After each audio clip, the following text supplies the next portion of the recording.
ಬೈಕ್ಗೆ lorry ಡಿಕ್ಕಿ ಅಪಘಾತದಲ್ಲಿ ಓರ್ವ ಸಾವು, ಗಾಯಗೊಂಡಿದ್ದ ವ್ಯಕ್ತಿಯನ್ನು ಪೊಲೀಸ್ ವಾಹನದಲ್ಲಿ ಕರೆದೊಯ್ದ ಸಿಪಿಐ ಅಲಿಸಾಬ್. ಬೈಕ್ಗೆ ಹಿಂಬದಿಯಿಂದ ವೇಗವಾಗಿ ಬಂದ ಲಾರಿಯೊಂದು ಡಿಕ್ಕಿ ಹೊಡೆದ ಪರಿಣಾಮ ಬೈಕ್ ಸವಾರ ಮೃತಪಟ್ಟು ಓರ್ವ ವ್ಯಕ್ತಿ ಗಂಭೀರ ಗಾಯಗೊಂಡ ಘಟನೆ ಬಸವಕಲ್ಯಾಣ ತಾಲೂಕಿನ ರಾಜೇಶ್ವರ್ ಬಳಿ ಗುರುವಾರ ಬೆಳಗ್ಗೆ ಜರುಗಿದೆ.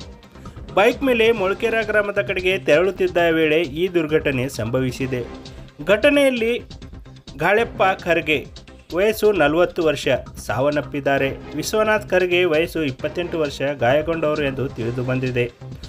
ಮಾನವೀಯತೆ ಮೆರೆದ ಸಿಪಿಐ ಅಲಿಸಾಬ್ ರವರು ಬಸವಕಲ್ಯಾಣ ಸಿಪಿಐ ಅಲಿಸಾಬ್ ಅವರು ಬೆಳಗ್ಗೆ ಕಲಬುರಗಿಗೆ ತೆರಳುತ್ತಿದ್ದ ಮಾರ್ಗ ಮಧ್ಯೆ ಈ ಘಟನೆ ನಡೆದಿದೆ. ಇದನ್ನು ಕಂಡ ಸಿಪಿಐ ಅವರು ತಕ್ಷಣ ಗಾಯಾಳುಗಳನ್ನು ತಮ್ಮ ಪೊಲೀಸ್ ವಾಹನದಲ್ಲಿ ಹುಮನಾಬಾದ್ ಸರ್ಕಾರಿ ಆಸ್ಪತ್ರೆಗೆ ಕರೆದೊಯ್ದು ಮಾನವೀಯತೆ ತೋರಿದ ಪ್ರಸಂಗ ಜರುಗಿದೆ. ಗಾಯಗೊಂಡ ವ್ಯಕ್ತಿಯನ್ನು ಹುಮನಾಬಾದ್ ಸರ್ಕಾರಿ ಆಸ್ಪತ್ರೆಯಲ್ಲಿ ಚಿಕಿತ್ಸೆ ಕೊಡಿಸಿ ಹೆಚ್ಚಿನ ಚಿಕಿತ್ಸೆಗಾಗಿ ಬೀದರ್ ಆಸ್ಪತ್ರೆಗೆ ಸಾಗಿಸಲಾಗಿದೆ ಎಂದು ಪೊಲೀಸ್ ಮೂಲಗಳಿಂದ ತಿಳಿದುಬಂದಿದೆ.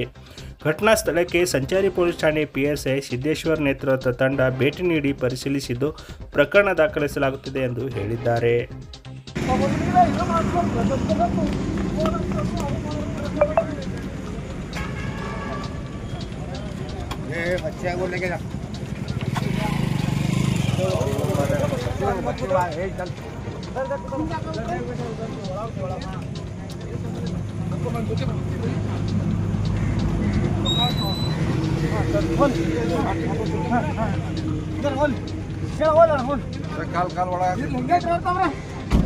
ಬಾಡಿ ಸ್ವಲ್ಪ ಸೈಡ್ ಸರಿಸ್ಬಿಟ್ರಿ, ಬಾಡಿ ಸೈಡ್ ಸರಿಸ್ಬಿಡಿ.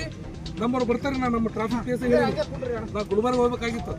ಇವ್ರು ಅಡ್ಮಿಟ್ ಮಾಡಿ ಹೋಗ್ತೀನಿ, ನಮ್ಮ ಕೇಸ್ ಅಟೆಂಡ್ ಮಾಡಿ ನಾನೇ ಇರ್ತೀನಿ. ಬೇರೆ ಸ್ವಲ್ಪ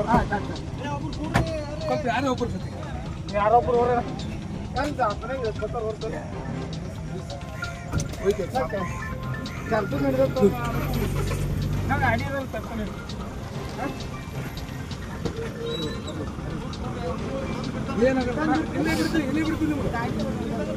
ಇಲ್ಲೇ ಬಿಡ್ತೀನಿ. ನಾನು ಗುಲ್ಬರ್ಗ ಹೋಗ್ತೀನಿ.